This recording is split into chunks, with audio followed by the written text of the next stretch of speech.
कुछ गुंडे लोग जो दूसरे पार्टी से अभी पिपरा मथा में ज्वाइन किया, वो हमारा पार्टी का नाम लेके मेरा नाम खराब करने की पिपरा सब करते थे। तो जैसा मुझे खबर मिला, मैं खुद गया पुलिस स्टेशन में। मैंने फाइंड आउट किया कि ये कौन था ये आदमी, और उसको अभी सरेंडर भी कराया है और अभी उसको पार्टी से सस्पेंड भी कर दिया है।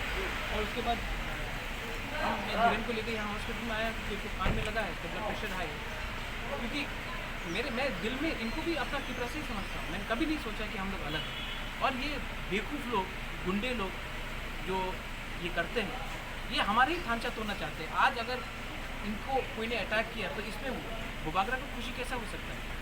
अगर एनसी को कोई ने काला झंडा दिखाया तो हम कैसा खुशी हो? जब मुझे काला झंडा दिखाया गया था मिर्ज़ा कथलिया में, यूथ IPFT लोग ने दिखाया था, तो क्या तिपरा से लोग खुश हुए थे? नहीं। तो ये सब चीज़ को ख़त्म करना है, इसके लिए मैं आया खुद। और as a chairman of Tipra मैं खुद पुलिस स्टेशन गया। मैं इनके साथ था।